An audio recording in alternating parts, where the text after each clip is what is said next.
What is up, and welcome into the Easy Smoke and the GM podcast. I'm your host, Ezra McCann, and I'm joined, as always, by my outstanding co-hosts.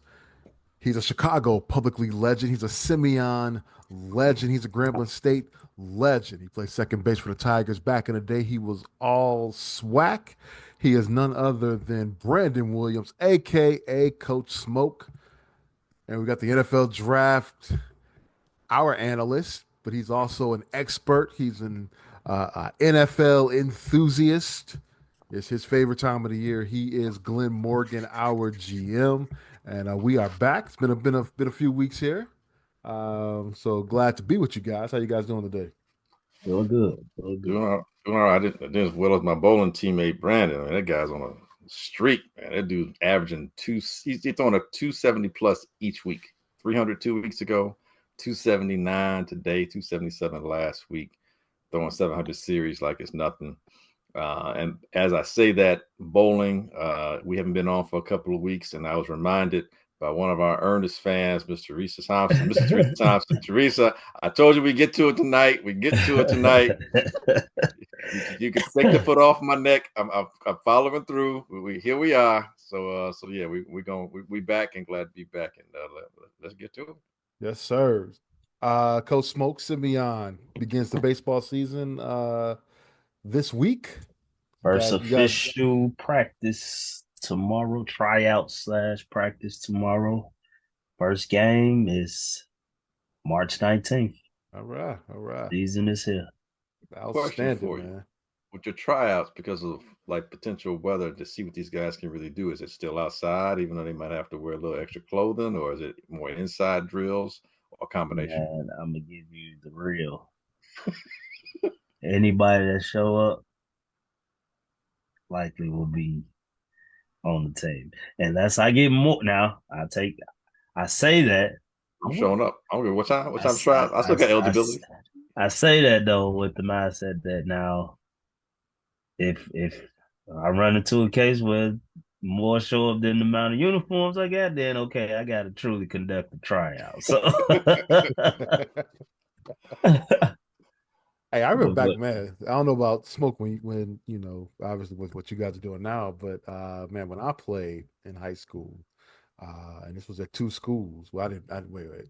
I tried out for Mount Carmel. I got to the final tryout, final cut, and didn't make it. But we were in the gym, man, taking grounders in the gym, cages set up in the gym, taking grounders in the parking lot because it was, the ground was still wet and saturated. So ground balls off of off the pavement, baby. Mm-hmm. We did at Kenwood too, man. So yeah, man. So this is a serious time right here. Late February, March, talking about baseball, man. Always can't get on the beautiful fields because of winter. So you got to do what you got to do out there sometimes, man. Luckily, lots of jam fingers.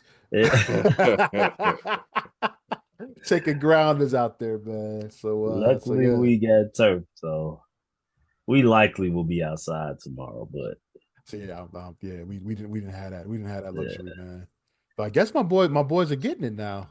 I guess they got they'll have a turf infield. I don't know if it's finished yet or not, but it's not. No, I drove by there yesterday, and they still had it. It was still fenced off. Yeah, the infield. But they got everything else. Yeah, the backstop, the bullpen are both set up. Got the home run fence out. The fence is out. Yeah. So it looks good, man. Looks good. So I can't wait for that to finish. I hope they get it done so at least them seniors can play on it before they leave. Yeah, it looks like they should be. I mean, they've been working on it since November. I want to say they started. They have, but shoot, I drove past Brother Rice the other day. They were working on theirs longer than Kenwood. Now, granted, they doing a full turf. Okay, I don't see how they gonna get a game in this year. Really? I drove past the other day. It's still gravel. Don't doubt the Crusaders, man. I mean, it'll be good brothers at Brother Rice. It'll be towards the latter end of the year, though. It's like I thought they were gonna be done with theirs because they started so soon. Yeah. I'm like, oh yeah, they gonna get this done. And like I used to drive past it over the summer all the time because I had to take my son to therapy. Mhm. And I'm like, man, they they ain't playing around out here. They getting it done. And then I drove past the other day. I hadn't drove past in a while. I'm like, it gotta be done. I'm gonna take this route because I usually take 103rd. Yeah. Night. I'm like, damn, it's still gravel. It ain't even got nothing down yet. But Man, so the I'm industriousness of the good brothers and brother Rice.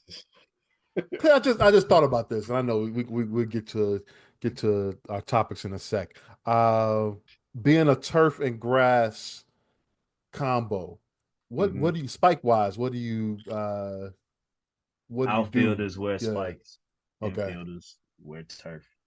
Okay. Most people that are uh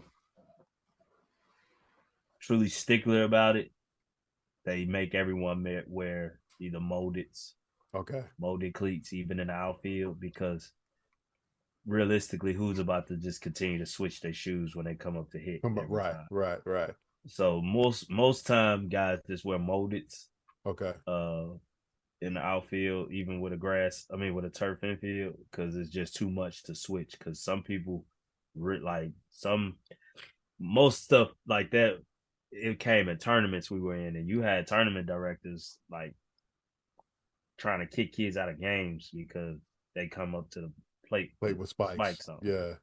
And it's like, man, you want a kid to keep switching shoes, like, Right. but they come with the territory. So Like everybody's a catcher out there. yeah. Now the thing is at Kenwood, are they going to? It's going to be on Coach Romney to set the standard across the board. How people play on their field.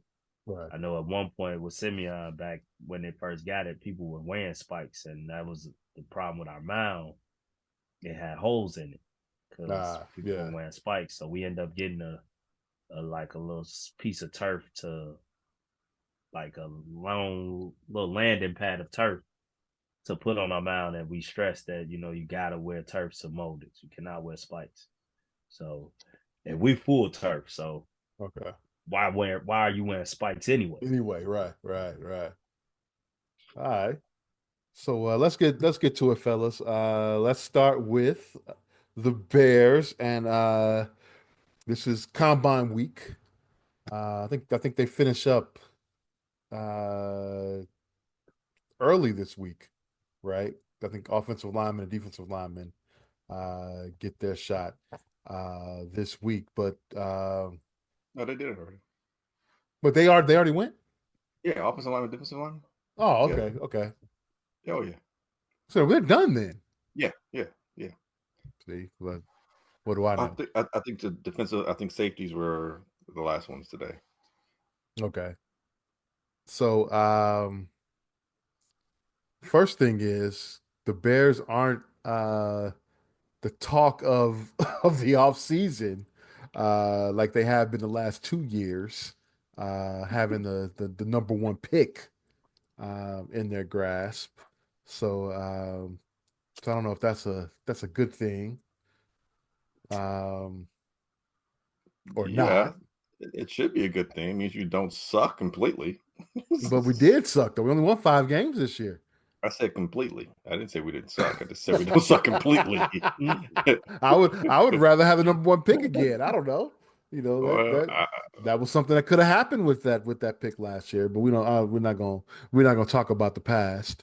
But 10th pick of the draft. So a good place to be in. But that's I think the big news for the Bears this week was that offensive line hopeful Trey Smith, guard for the Kansas City Chiefs, was told that he will be franchised by the Kansas City Chiefs. So that is one top offensive lineman that will not be on the board uh, for the Bears. Um, is there any hope out there now with with him being off that we're gonna find the interior lineman that we need to compete here coming up in free agency? I think so. I'm not as on the free agent part just yet. I will be since the combine's done. I'll turn my attention towards that. There are a couple of centers, free agent centers that will be available. That could be something the Bears turn to, particularly still with the young quarterback. I mean, the general thought consensus is you have a veteran center when you have a young quarterback.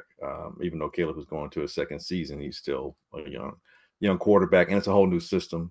So sometimes you want a veteran that can come in that has some experience that can help with the line calls and determining where the Mike linebacker is and all the other stuff that is endemic to being efficient when it comes to your blocking schemes. So I think that's a strong possibility. There are a couple of decent ones in the draft, but I think they're probably going to go veteran in terms of free agent center. I believe they'll probably get another interior person. Who that'll be, it doesn't necessarily have to be a great person. Or if I had my druthers, I would take the Bears' current left tackle and move him inside with his athleticism, and he won't have to deal with the bull rush in terms of a guy gathering speed off the corner. Braxton. Yeah, Yes, Braxton Jones. Jones. That his biggest weakness or area of concern that's been plaguing him since he came into the league was dealing with that speed to power bull rush off the edge. Athletically, he can get there. He just hasn't been able to sustain and hold the block when they, someone really puts their strength behind it. That being said, you move him inside, you lessen some of that that speed that can add to the strength. And with his athleticism, his quickness, he can kind of neutralize someone else's strength. Plus, you get him out into space. He's a very good run blocker. You use his athleticism, and if the Bears retain Tevin, that's someone that you can put Tevin back to the right side, put him next to right, and right there, your interior is a lot better if you have a veteran center and you draft one of these really good left tackles that should be available by the 10th pick. Now, all of a sudden, and whoever else is on the Bears offensive line that's decent, maybe keep them as, just some depth. But if you do something like that, you have an extremely athletic offensive line that can be physical, but also has enough versatility that you can do different things with your passing, whether it's rolling out to give Caleb some more time, whether it's allowing your offensive line to zone block or do better screens. These are things that we've been screaming about for a long time, and the Bears have a great opportunity to do that. So hopefully they're of that mindset that they can take that up. They can take these potential options that they have and utilize them to the best of their ability. You good with bringing Tevin Jenkins back? I'm not counting on him, but he's still one of the best. When healthy, he was the best lineman the Bears had. That's the question, though. I understand. I mean, you still draft. I'm not saying you don't. I'm not saying you eschew drafting offensive linemen. I'm saying that if say at the beginning of the year you have Tevin being healthy, if you move him to the right side, which is where he was probably better, and it's less asked of you athletically as the right guard than it's the left guard per se when it comes to pulling and stuff. I mean, it still can happen either or, but you put him next to right. I think those two guys with their athleticism and their nastiness really helps your right side be something that you can utilize, whether it's running off that side or having Caleb roll to his right, where Caleb is very dangerous and he rolls outside the pocket, especially to his right. I think if you move Braxton inside, that gives you the athletic interior that you've been missing for a while. It's someone who's basically relatively healthy for the most part. So you improve that and you get some consistency. Plus, you're dealing with you're still keeping some continuity that you've built over the years by having 3 of your 5 offensive linemen been guys that have played together, or at least played on the line. But you get a veteran, that being Braxton, next to hopefully your left tackle, who's probably a rookie but very talented.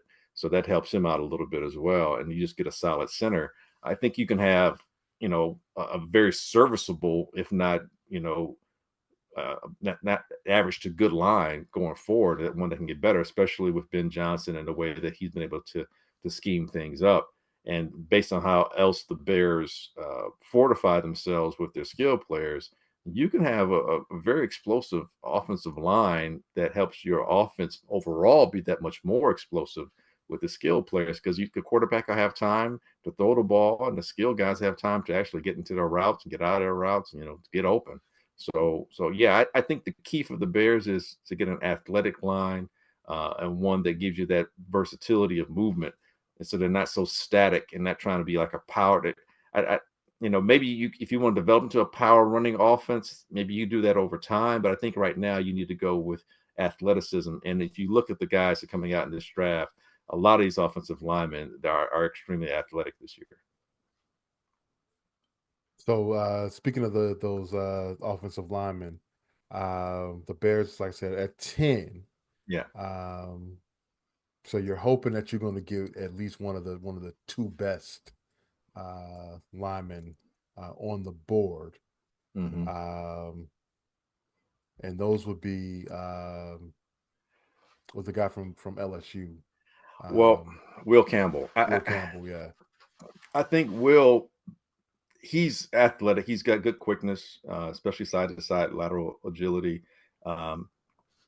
decent speed up the field. He's a very good blocker. He's All-American. He's consistent. The butt that's coming is his arms are short, and it seems like such a silly thing per se to say that's going to knock a person down. But at the left tackle position, you want to have You the said ability. that about somebody else before. Who So was Skoronski from Northwestern. Yeah, and they moved him inside. You Yeah. did. And they moved him inside on Tennessee. And I think you had the kid from was it Slater from Northwestern, who's with the Chargers, and I think he's still on the outside. But when you're armed at the NFL level, inches, centimeters sometimes make a difference. And with your arm length, when it comes to these edge rushers, they are so talented and so versatile. You got guys that are power guys, and you got guys that are speed guys. I mean, you have a long arms, keeping those speed guys just enough with your length to keep them away or ride them around. It makes a difference. When your arms are shorter, they can close that gap sooner. You want to, as an offensive lineman, you want to create some type of separation. Yeah. And yeah, if you let them in too close, they can blow by you. They can do rip by you and pull you. So that extra they got Will Campbell. He measured in at 33, a 33-inch arms. Okay. Which is okay. You probably want something like probably close want to 30. 34, You probably want 30, 35. I say 30, 37. Well, that's exceptional. Yeah, you don't find too many guys with that. But yeah, if you can find that's one of the reasons why Amagaji was drafted. He's got that length and athleticism. He's got really long arms. And 38 right here, by the way. Who, you? Yeah. Shut up, man. Get Bears. Yo, you listening? No, it's too late now. Nah, they missed their chance on that one. Get him out there. That being said, Kelvin Banks is extremely athletic. Earlier, I was talking to you guys about that first 10 off of 40, the split time, the first 10 yards. And he had one of the better ones from this combine. It was 15.86 seconds, which is pretty good. And Will Campbell wasn't too far away, 16.4. Of the two, Kelvin is a bit more athletic. And that's for a kid from Texas. From Texas. I'm sorry, a kid from Texas. And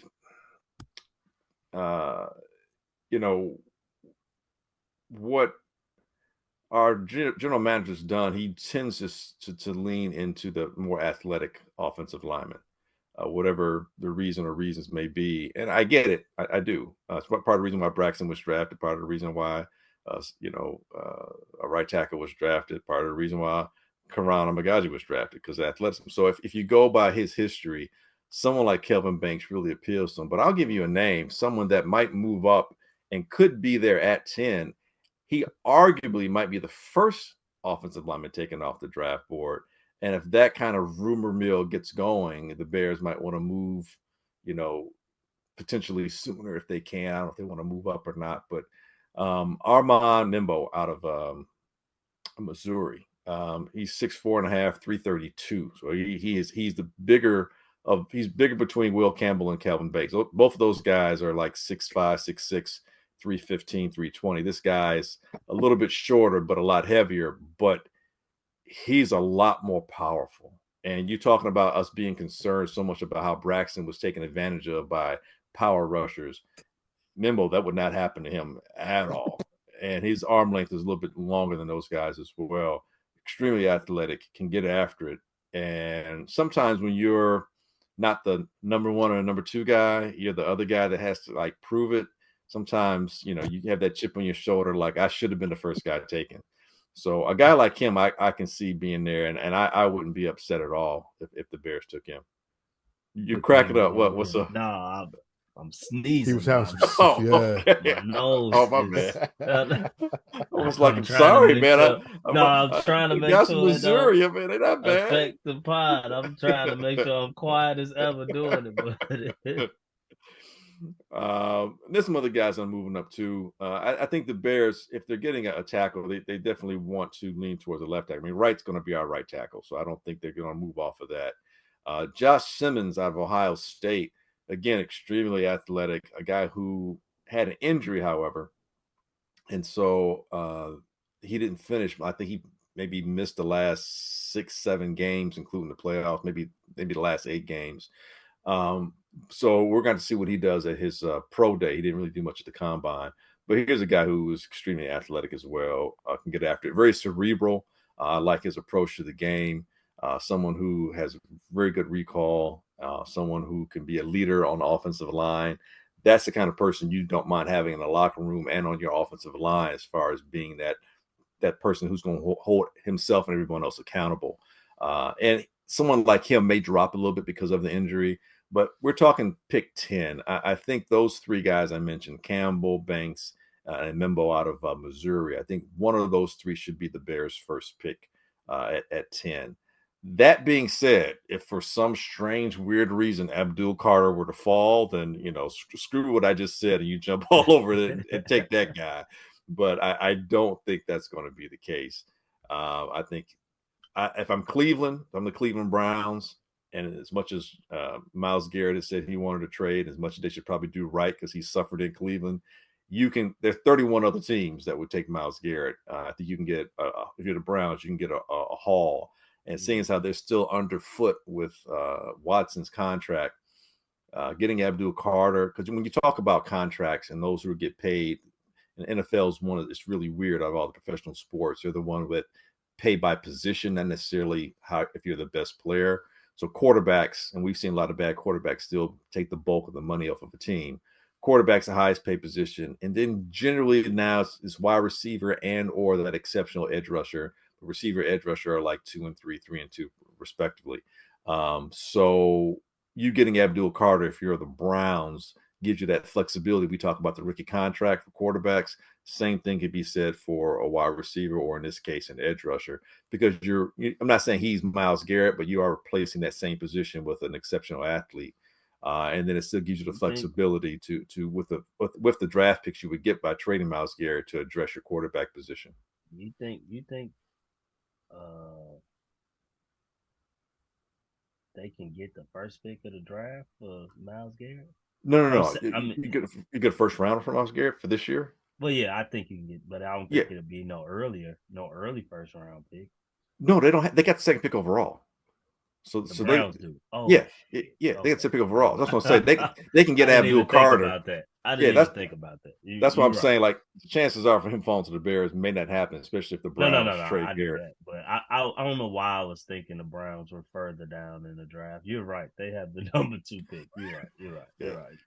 So if I'm the Browns, I mean, I do that, and you know, getting a quarterback, I don't think they're not going to get a free agent quarterback, but there's some quarterbacks that they could probably take in the 2nd or 3rd round that they may be able to build around. A guy like Quinn Ewers would probably be there in the 3rd round for them, and that's someone that you can build around. He played injured a lot last year. Year before last was probably his best collegiate year. He has a lot of talent, a little inconsistent, but with a good offensive line, good talent around you, and a good coaching staff, I think you can win with him. I mean, they were in the playoffs the last 2 years at Texas, so he is and has been an effective quarterback. Jackson Dart may not be there. He's got some upside as well. But if you really want to go out in terms of the development, Jalen Milroe can be that development quarterback you have. And maybe the Browns take a bit of a hit this year and next year, but you can build on an athlete like Milroe and possibly develop him. But to me, that's a bit of a stretch. But anyway, no one cares about the Browns. We're talking about the Bears here in Breaking down that Chicago. Browns draft, baby. Yeah. Back to the other team that begins with a B, the Bears. I think when you look at the Bears and what they're picking this year and where they're picking this year, you're talking that they have the first pick, the 10th pick, first round pick again this year, and that being the 10th pick, and then I believe they've got the 39th and the 41st. Now, some trades may change all that, everybody, so understand we're just talking about how things are right now. But right now, the Bears have the 39th pick, and then they have another second-round pick at 41. And if they're able to maintain that spatiality, but just put 2 spots in between, you can really focus in on what you need. Now, personally, I would like to see them go lineman. But if you get an edge rusher at 39, because this is a very deep class, deep draft for edge rushers, and that the class of edge rushers coming out this year is phenomenal. A guy like Landon Jackson should be there at 39. That might be a little high for some people. He got banged up a little bit this year, played in Arkansas. You talk about wingspan, that dude has an 80-inch wingspan. Might be 80, 81. He's 6'6", about 267, 270. It's very difficult for him to find shirts. Yes, without a doubt. But he'll be able to afford them because he's gonna be a guy that's gonna be in the NFL for some time. He is one of the more fluid big men I've ever seen at that size. I've seen him drop back into zone coverage comfortably, and he's got really good hands. He's like a tight end he's got tight end athleticism at an edge rushing position and the nastiness of a defensive lineman. I've seen him get through double teams. He pretty much wrecked Tennessee the time Tennessee lost to Arkansas this year, and he had his way on that side. And the great thing is he plays more. He can move him around, but he plays more so off that right edge. So you have him on opposite Sweat. That gives the Bears something to really cause havoc on the defensive line. And with our secondary, you're talking a lot of interceptions, a lot of pressured turnover, whether it's fumbles, but definitely tip passes, interceptions, and stuff. And he's got that wingspan. I mean, you talk his arm length at the line, a lot of body passes, and you can do the crazy thing. And I know our former head coach is no longer here, and he liked to drop defensive linemen into zone coverage. Well, he could have Always done a that. bad idea. Well, we've got a guy like Landon Jackson. You can actually do that. And I've seen him do that. I've seen him drop back like 10, 15 yards and snag a ball comfortably. It's just like, why is he there? And why is he picking a ball off like, he's a safety. So he's someone that I think could be there. But some guys tend to drop. Guys like James Pierce out of Tennessee, he ran a 4.47 at the combine. Now, usually that's something, that's ridiculous. Yeah, he's like 6'5", 240 something, 250 something like that. Usually would definitely make you a first round pick, and he'll probably be there. I wouldn't be shocked if the Eagles take him, which would be just crazy. The rich getting richer, but it is such a deep class, as I mentioned, with these edge rushers, that at 39, that should be there for the Bears. You got a guy like Shamar Stewart. He's climbing up the boards. Here's another freak of nature, 6'5", 267. He ran a 4.6 at the combine. He's got a 40-inch vertical. His broad jump was like 10 feet 11 inches. Now, why do I mention those numbers, the vertical and the broad jump? Right. That tends to show how explosive a player can be. Yeah, absolutely. Yeah. And when you want that coming off the edge, and just think of his numbers, his attributes, his physical attributes pretty much are comparable to Myles Garrett. They showed that during the combine. So a guy like Nick Skirton, who originally started at Purdue, transferred to Texas A&M, had a great, back-to-back years. He didn't have as many sacks this year at Texas A&M, but it's just as disruptive. Guy like him, he's projected to be there in the second round as well. Princely Umamielen, originally out of Florida, he transferred to Ole Miss, and again, extremely athletic, long arms. He had 10.5 sacks this year. these guys will be there, whether it's at 39 or 41. So the Bears should, in my opinion, come with another edge rusher at that point. But two of the first three picks they have should address the offensive line. Yeah, so 10 is definitely tackle. It's No got to doubt. be, unless, I mean, I honestly don't know if there's a position when you look at it at 10 that is really going to be something that you're going to say makes sense to take more so than offensive lineman because of who we have. I mean, we got the quarterback last year, right? You got the wide receiver in your top 10 picks. Well, the quarterback needs time to throw the ball. The receiver needs time to get downfield. You need to have someone that can give those guys that time. Almost by definition, you need to draft offensive lineman. The Bears' offensive line was just garbage, and clearly 4 new or at least 3 new, and someone maybe someone being Braxton utilized in a different position per se. But you have to address it's basically going to be a completely new line, and so you should start with a building block at left tackle. Most good teams, great teams, have someone at that position, and sometimes someone you can have be there for a 10-year period. Now, a guy like Michael Williams, another edge rusher, because there's so many edge rushers, it doesn't make sense to take one at 10 to me. I think you really need to address offense. Some people are talking about Ashton Genty, the guy who I was was up. just about I was just about to throw that out there. I was gonna say, we got a head coach that comes from Detroit, and a couple years ago, Jahmyr Gibbs was the surprise pick early Right. in the draft, and now you But got Ashton Genty out there talking Bears. yeah, but you know why the Lions could take Jamar Gibbs that high? Because their line was They had already their O-lineman established. good. Yeah, that's true. And here's the thing too, it is such as deep as I said this draft class is with edge rushers, and it's really It's just solid gonna with be a running offensive back. linemen. Look, guys, I'm a little bit grayer in the tooth and in the beard clearly than you guys. Hey, But mine's coming in, man. You can see that right there. don't rush it. Don't rush it. It's Hey. just but don't fight it either. Just embrace it. I tried, and you know what? It just multiplied, man. It was crazy. Yes, that's what happens. Yeah. You cut one, it's like I cut one. Hydra. I was pulling one, and next thing you know, it was 10 there. Right. So yeah. Right. It's like the mythical creature, the Hydra. You cut one off, cut its head off, 10 more replace it, or 2 more replace it. Yeah. So as deep as it is in edge rushers and defensive linemen, and the depth in the offensive line is pretty solid too. In my lifetime, and this is probably 5 decades of me having decent recall with the players that played NFL, I don't think I've ever seen as deep and talented a running back draft class as the one that's coming out this year. Really? It is obnoxious. I mean, if this were the 80s or maybe even the early 90s, you could arguably have 5 or 6 running backs taken in the first round. Because of how the NFL is and the emphasis not being placed on running backs and just how disrespected they are when it comes to paying them, there may be 2, possibly 3. And I think that's with teams that are really close, that, are one significant impact player away from being a Super Bowl caliber type kind of team or a conference championship caliber team.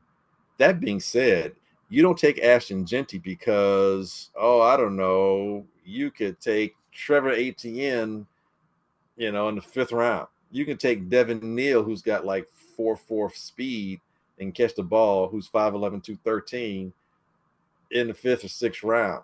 You can take Dylan Sampson out of Tennessee, who's a little short, but not bad for a running back at 5'8", 200, solid. He gave you 22 touchdowns this year and 1,400 yards. You can take him in the 6th round. There are going to be some guys that will be available in free agency who might end up being your starting running back in a year or 2. That's how deep it is. A guy like Ollie Gordon last year, people were talking about him. They're not even talking about him this year. And granted, he didn't have as great a year, but again, speed. And a lot of these guys are fast. Dude, Travion Henderson ran like a 4.45, I think, or something like that at the combine. And Quinshon Junkins, who's 5'11", 221, I think he ran like a 4.47.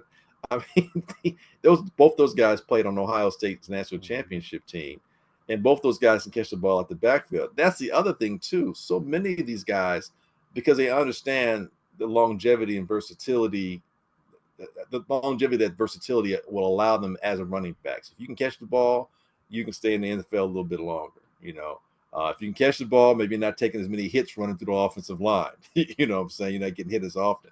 Omarion Hampton, I mean, another big, fast guy, 6'2", 221. He may be another guy that goes in the first round out of North Carolina. He can catch the ball well. One of my guys that I like is Braden Smith out of SMU. He transferred from Miami. He was a wide receiver at the U, and then he transferred to SMU last year, and they moved him to running back. Now, he's not considered a big guy, although I've seen him play physical, but his pass catching skills are ridiculous because he's a former wide receiver. So someone like him with Ben Johnson and his creativity, you can get him maybe 6th round, 7th round, free agent possibly, and then you can utilize him just as much as Jamar Gibbs is being utilized in terms of just catching people with leverage because you got the mismatch. So there are enough running backs that taking Ashton Genty would be cutting your nose off to spite your face. You need to focus on, again, Ashton can't run if nobody's blocking. So it's still the same problem. So you need to address that beginning your offensive lineman. But it'll be nice to see where Ashton Genty does wind up. I think he might be someone who could fall to the Denver Broncos. And if he goes there, Sean Payton knows how to utilize guys with his kind of ability. All right. Did you guys see that the NFL Players Association report cards came out? Yeah, I saw it. And Bears ownership got an A-. Interesting stats. But the one that came out to me was that the lowest head coach ranking was Matt Eberflus with a C. Really? Yeah. His defensive prowess. So it's a heck of a curve line there.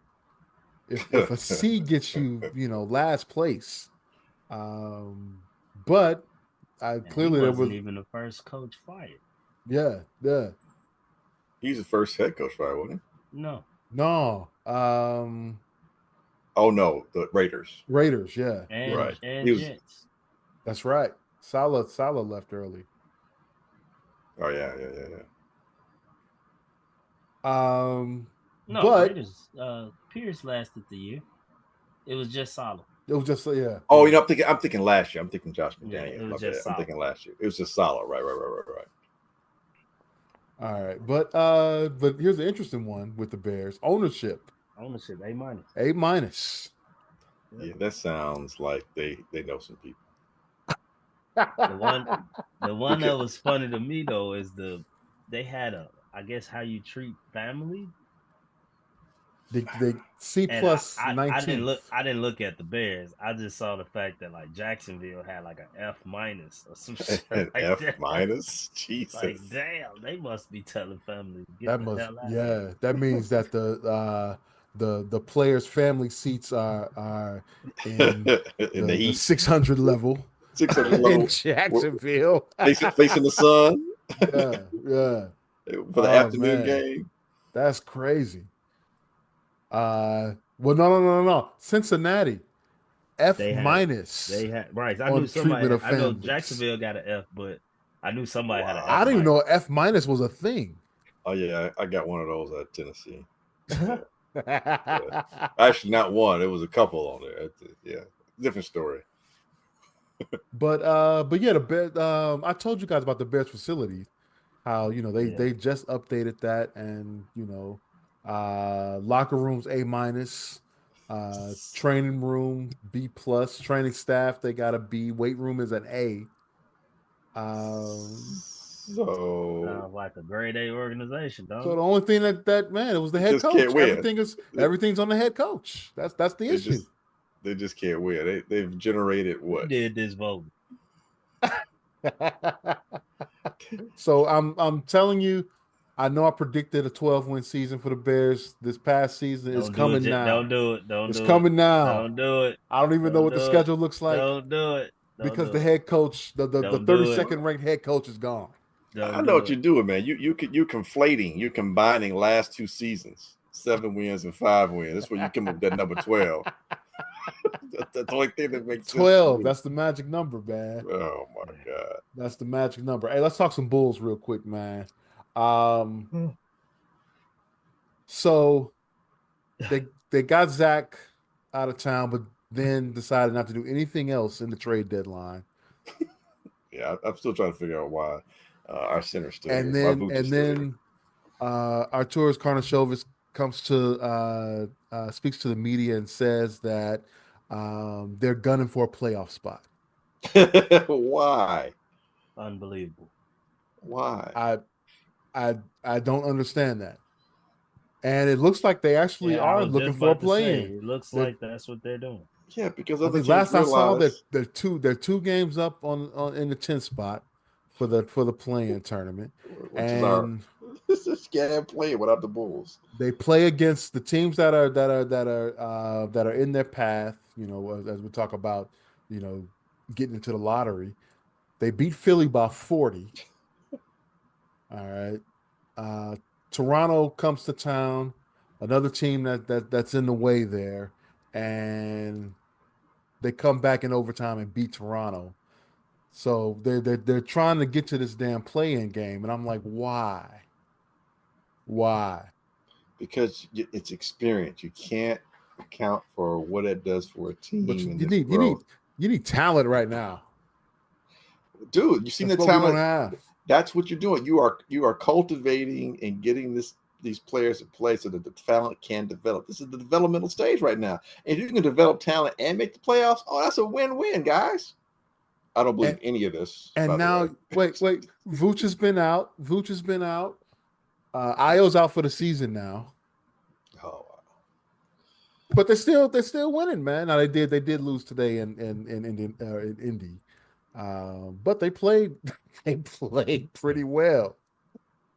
I'm not liking this at all. We're supposed to be trying to go for Cooper Flag. Man, That's supposed to be the goal. Yeah, or at least Dylan Harper if you can't get Cooper Flag, right? It's the Bulls. This is how we operate. We can't lose enough, and we definitely can't win enough. No. We're going to end up with the number 8 pick, and everyone's going to complain about just who we picked, as if it mattered anyway. So, well, you never know. You might get the kid out of Maryland. You know, look, GM, nope, I don't want to hear none of that. We got Patrick Williams. No more might get who. Nope. And you paid him. And you paid him. You paid him. Double down on that shit. You paid him. Hey, you can't let a 4th pick overall get out the door, man. It's crazy. That's what it is. This was your pick. Yeah. That's why I said you can't let him get out the door. That's why I said let's not forget that. Hey.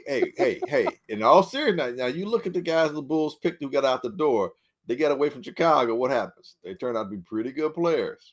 Yeah, Marcus, he's pretty good there in Utah. And somebody else that escaped out of here did pretty good. Marketing, Bobby Portis is Bobby Portis. Of course, he's suspended right now, but that's all right though. He's got a championship. Won a title. Yeah, he won a title. The brother down there in Orlando, the guy we got from Wakanda, when he got drafted, he was wearing everything Black Panther. Wendell Carter. Wendell Carter. He ain't doing much of shit down there. No, he's not. But the first year or so in Orlando, he used to kill us. That's true. He definitely used to kill us. Daniel Gordon's another one that plays pretty well. We gave up on. Gafford. But Gafford was playing well here. Yeah. I couldn't understand why we traded him. I'm just saying. That's why you got to keep P. Will, baby. Just think about it. Nah, I'm good on. Let him go blossom somewhere else. Please, but that's not gonna happen because nobody wants that contract. We gon' goddamn. I'm gonna be 50 by the time he. Whoa! Easy. Pull up the punches, man. Nothing wrong with 50. 50 is the new 40. What we saying here? See, we started off this thing with ages shit when we first began this podcast. You still on that shit, man? Come on, man. It just be saying how long it's gonna take him to goddamn blossom. Man. We've been putting water on that plant for too long. Man. So if the NBA report cards came out, the Bulls have what, an A+ organization and It a should B+ be an F coaching staff. across the board. What? No, it's not. I think no. You know what? I bet you they would say, um, And outside of I think would coaching would probably be pretty good. I don't have an issue with Billy Donovan. be B- for coaching and an Yeah, A+ for the that's organization. probably the reason we're in this position to begin with is because He's just good enough to of keep Billy it from being too Donovan's bad. good coaching. Yeah, that's why we're in a 10th spot right now. But the other thing, the facility, locker room, food. I Food can first, I can attest to the food. The food is pretty damn good. first class. Yeah, yeah. But yeah. I bet you organization wise they would get a decent grade. They probably would. B+ probably be the low end. Yeah, Probably like an A yeah, to B+. yeah. It's just that they don't develop talent. That's the only issue. Well, Or they Zach don't. is probably happier in Sacramento now that he's on a team that probably make the playoffs. Good for Yeah, him. yeah. I'm a Zach fan too, but I he had to do. go. Yeah, I like the athleticism and seeing somebody that can actually get his own shot. It's a rare thing. We didn't see that for a long time here in Chicago. All right. So also while we were gone, NBA All-Star Weekend happened. Snooze fest. Definitely did it happen?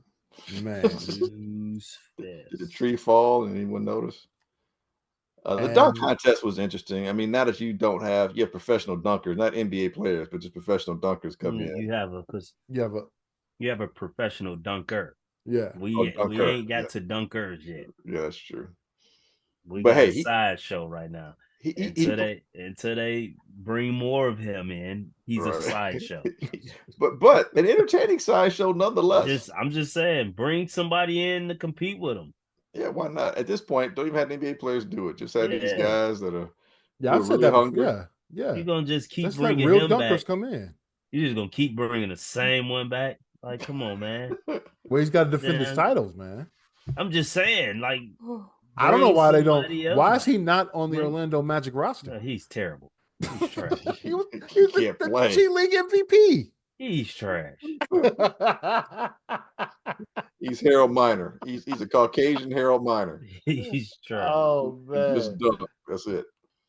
But but yeah, after that, obviously, the media covered the All-Star game. They called it like it was. The game was trash. The players don't care. Uh LeBron had to have known that he wasn't gonna play He, long before the day of the game. And then he decides 3 hours before, yeah, I'm I, not playing. I Go ahead. retort. Honestly, I can see that, but I also can see that he might have felt, you know what, this shit might get a little competitive today. You think so? And you know what, I'm gonna just sit this one out. I can see both sides. I can see it. They was Okay. playing them damn. They was playing the G They Leaguers, played the right? G League guys, yeah. Oh no, not the G League, the Rising Stars Right. team. They They were played the from the G Rising League. Stars. Like Yeah, yeah. this could get competitive. And I felt like he might have been like, you know what? I'm Nah, too old for this shit. not tonight. But it also could have been like you said, he knew from jump that he wasn't gonna play. I mean, I'm just I just want to get maybe, both man, perspectives. dude. Even if you're not feeling, look, just say, hey, so they could Because bring somebody somebody else could else have got in. that spot. Right, right, Norman Powell deserved to be All Star this year. right. They could have done that. But then after that, some players got to talking about um, the league and media scrutiny, and I think it was Anthony Edwards that said that he would He would don't not want to want be to the be the face. face of the league because of the negative vibes that come with that. And then LeBron basically endorsed those sentiments and said that it's because of the media that covers the NBA Oh, is evil too media. negative. Evil media once again strikes. And I see, man, they're only calling it the way it is, and I'm sure No, most man, of it that. ain't even about calling it the way it is, man. LeBron is full of shit, man. He's full of shit when man, that's bullshit. Let's not forget. It might have been last year or maybe the year before that LeBron himself watching the NBA games saying, man, Bronny can play better than most of these dudes. Yeah, So tell me how that ain't shitting on the product. yeah, It's absolutely. not. It's raising your son's stock. No, that's shitting on the product. Like, miss me with that, man. And like Stephen A said, it used to be a time where y'all all complained about the media being guys who didn't play the game. Now Right. it's primarily guys who played the Guys who game. Now played it's that, yeah. now it's they're haters. They're old. They hating. Like, no, man, the game sucks, man. It sucks. I do not watch NBA basketball at all. It's a hard I watch. I watch Playoffs I will be watch good. the playoffs is always good, but the regular season But that's nobody trying to because they see. fighting. That's because they fighting for something. Yeah, the effort changes. Yeah. Like this product stinks, man. And until y'all start holding yourselves accountable and accepting the fact that y'all contribute to this product turning to what it did, like stop trying to point the blame, man. That's soft, man. That's real soft. Like LeBron, like you better than that. At least I thought you were. Like that's weak. That's one of the weakest things I've heard him say or do in his career.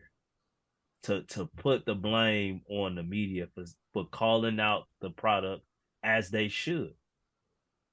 Like it's bad. And to sit here and think that the game and to see people on TV like Wendy, a guy who never played the game though, but you can tell he needs to stay in the good graces of these NBA players Right. to say that the game has never been better. Like you got to be shitting me, Yeah, dog. that's hard to say that you lie. You got to be kidding me, That sounds man. like a certain orange politician. You know, Like, come on, man. You're saying that so that you don't piss somebody off, so that you can keep being an insider, getting your inside news and things of that nature. Like it's bad. It's bad. No nowhere else to put it. Like, yeah. Well, I mean, and the proof is in what's going on. Ratings are down, you know, yeah. in just a ridiculous manner. Like I said, the All-Star game, no one that used to be,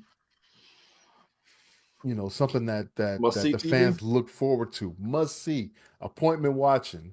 Yeah. And now no one cares, man. The entire weekend. No one cares. And clearly the players don't seem to care, even though they're reaping the benefits of it because, you know, somehow they've got this media contract from ESPN and NBC and Amazon that's, you know, for billions.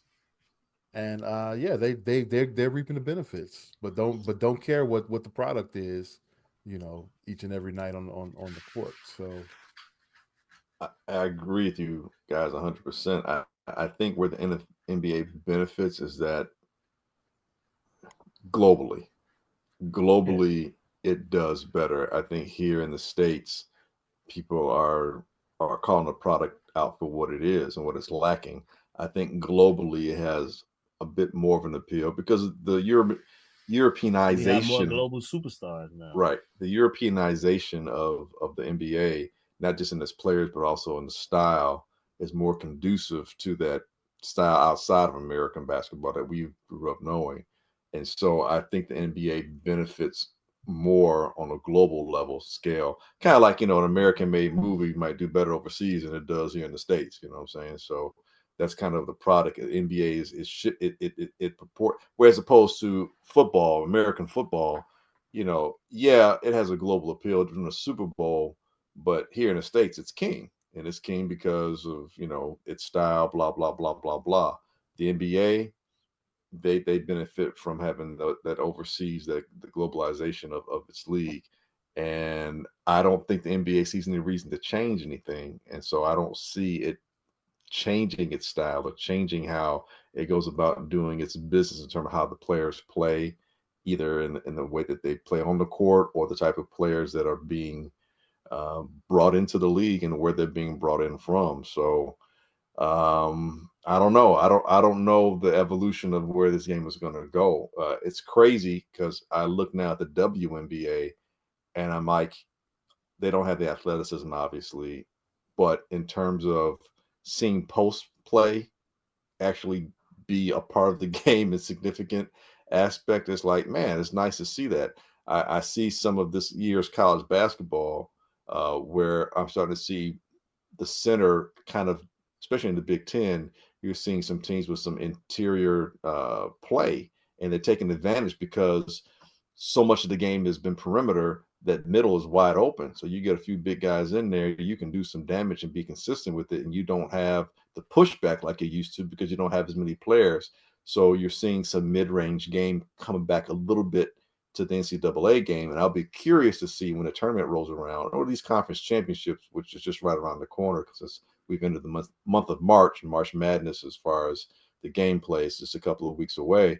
I'll be really curious to see how much of the mid-range game has effect in this tournament, and also how how far teams that have good centers advance into this tournament, and maybe NIL could help save college basketball, and college basketball, some of these guys staying and developing may, in a long term, maybe 7 to 10 years from now, help the NBA get back a little bit of the type of style of ball that we grew up watching. At least I knew I grew up watching in the mid '80s and into the '90s. Yeah, we'll see what I did. I watched a lot of college basketball this weekend, and I did Some good see now. games. It's just yeah, yeah.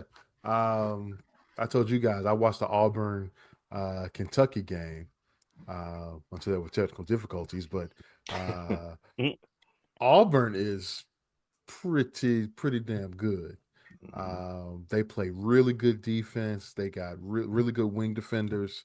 mhm. Um, they got some really good shooters, and they just play an up tempo pace of ball, and they're gonna be pretty tough to beat come tournament time. Yeah, No doubt about it. But I did see it in all these games. Um, I saw more mid range stuff, like you said, but then I mm. also saw a lot of guys passing up open layups Still, to yeah. kick out for threes, man. I just, man, for the life of me, I don't understand that. Get Like, off my lawn. Yeah. Jesus, I'm an old man, but I just don't get that. I don't know. I gotta still get used to what's going on. But yeah, some good games this weekend on the college side. Watched Illinois beat Michigan today, which was very impressive. Very good game. Michigan State, Wisconsin was a Yeah. really good game. Mhm. Um, so watched a lot of Big Ten. I was interested. Like I said, I haven't watched up until this weekend, probably because tournament time is coming. Right. So I'm trying to get ready for my Yeah, your bracket. bracket, But baby. but I didn't know the SEC is is pretty dominant this year. is amazingly deep because for the last several years it's been the Big 12. And then, traditionally it was always the ACC would be the deep Right, conference right. basketball wise. But this year, the SEC, it's like, Seem like every damn school in the SEC rank. and deservedly so. It's not even like Yeah. BS ratings. It's like no, no, they're pretty. I mean, the fact that Kentucky's like maybe the Kentucky seventh best 17. team, I mean, they're right, they're 17 in the country right now. right, but they just got beat down by Auburn at home. So, or not beat down, but it was it was No, they a got good beat win. down. It was a Yeah. beat down. So, and Kentucky might be the sixth or seventh best team in the SEC. You're talking Florida, Auburn, Tennessee, Alabama, um, Missouri, and then maybe you're talking Kentucky. You got you still got Texas A&M as a solid team. Mississippi State is the team that no one's really talking about that can cause problems. Uh-huh. Um, and I'm sure I'm probably forgetting another team or two, but uh, Georgia's not bad. Georgia's not bad. Texas is probably not going to make it just because it's so deep. But any other year, Texas is going to be pretty. Vandy's, I think they won 20 games this year. Yeah, Vandy's always like Vanderbilt and BYU are the two teams you don't expect to be there. And every single year, this seems like Vandy and BYU. BYU's in the Big 12, but Yeah. just the schools that you wouldn't necessarily think because they don't have the traditional athletes per se that some of these other schools do, but they just play such good basketball. So yeah, man, SEC is extremely deep. Big 12 is still solid. I mean, school like West Virginia, people forget it's in the Big 12, and they're a top. I think they're a top 20 team. Houston's a top 5 team. Kansas has been getting beat up They've lately, and been, they're yeah. but they're still a dangerous team. Texas Tech, um, Arizona still in the Big 12. I mean, it's BYU I mentioned earlier. So yeah, man, it should be interesting. I think the SEC might get right now. It's still early. They haven't played the conference championships yet, but look for the SEC to maybe have as little as 10 teams in there, maybe as many as 12 or 13. I think the Big 12 should probably get 12 teams from some the people said SEC. 14. I think they'll get a Wow. solid. I think they'll get a solid 10 in, but 10 to 12, yeah. The Big 12 will probably have a solid 7 to 8. The Big 10 is probably going to be about 6. ACC, I mean, where have you gone, ACC? Duke is still really good. Clemson is probably one of the better teams in the ACC. Louisville, not traditional Louisville, but they're still top 25. And then you've got North Carolina trying to make it into the tournament, which they probably will because they're North Carolina and they'll win some games in the ACC ACC Tournament. conference tournament, right? And after that, it's a potluck dinner after that as far as some of these schools and the conferences. You're going to have probably about what 25 to 30 schools that are get the automatic bids winning their conference. But it is going to be, I think, a really good tournament. I think it'll be a bounce back for the men's tournament that they didn't have last year. I think it'd be a nice bounce back. And because the women's getting all that attention last year probably embarrassed the men to some degree. Well, hey man, I saw some good basketball. So I'm looking forward to conference tournament week. I guess they Yeah, start the smaller conferences start this week. right. The women, I believe, start this week, and like you said, some of the smaller ones, and then the next week is really when it kicks off for the Right, power conferences. right. All right. And good luck to my Hampton Pirates, by the way, who are 10th in the CAA. The now the what used to be the Colonial, now the Coastal Athletic Association. There you go. Uh, we've won. I think we've won 5 out of our last 6. So So yeah, 10 wins now. no, we're over 500 right now. We got 16 wins. I think we're Okay, 16 and 15. 14, 16, Yeah, 15. yeah. Okay. We all right. We all right. We get on a Just roll here in the dangerous enough. conference tournament, and Yeah, hey, you that's what I'm never know what saying. could Just happen, dangerous man. enough. All right, there Never you go. know. Never know. So Be that 16th seed for Duke to clobber. that's right. That's right. Yeah, you never. Hey, we pulled the upset before, so we could do it again. You never know.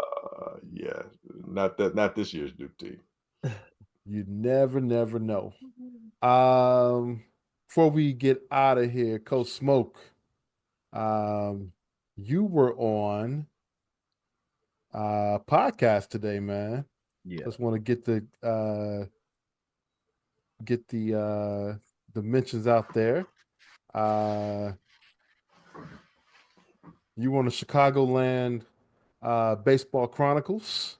Yes. And Yeah. had a nice. I haven't listened to the whole thing yet. I've listened to about 15 minutes of it. It's good stuff. So I definitely recommend everybody going out and checking it out on YouTube. Chicagoland Baseball Chronicles. Uh, Coach Smoke was on there. Who's it hosted by? Borab. So Borab was on Coach Frank's first team at Simeon. Okay. So I want to say Borab is class of 81 out of Simeon, and then Coach Bill Haley was so he's the son of the late Joseph Haley, who founded and ran Jackie Robinson West Little League. Okay. And so I played for Coach Beal growing up with the Dodgers. So it was kind of like full circle. I had my JIW side and then my Simeon side Okay. coming together to get my story. So, yeah, it was dope. It was dope. Yeah, I'll definitely. say this.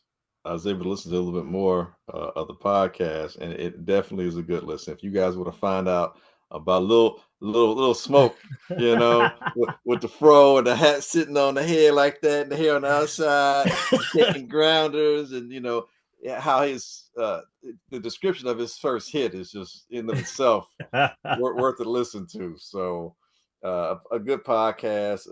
You were a great guest, man.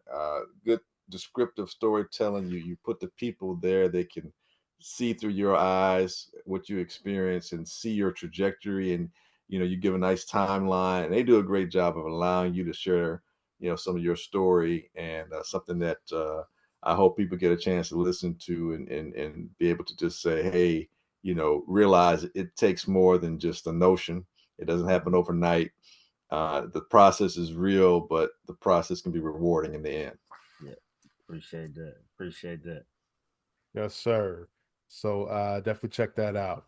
Chicagoland Baseball Chronicles, Coach Smoke on. And you can search that on YouTube, go to Google. You can find it that way. And I'll say we can leave a link on ours as well. Yeah, That'll that'd be work. nice. Be That's going nice. to do it for this week's edition of the Easy Smoke and the GM podcast. I want to thank everyone for listening. We greatly appreciate it. You can catch us at Apple Podcasts, Google, Spotify, iHeartRadio, Amazon, or wherever you find your favorite podcast. You can also catch us on YouTube. Search for HP53 Productions on YouTube, and you can find our podcast there. And you can also catch it at hp53productions.com. And there you'll find a link to our podcast and the Super Duper podcast hosted by Rob Griggs. Yo, Glenn, Yep. please take us out. Hey, it's like we always say here on Easy Smoking and GM podcast. We ain't saying we're right. We're just saying that we are combine ready and we meet all the measurables. That's right. 30, what did I say? 38 inch 38. length. 38. I'll be a great offensive tackle. Come get me. We holler at you.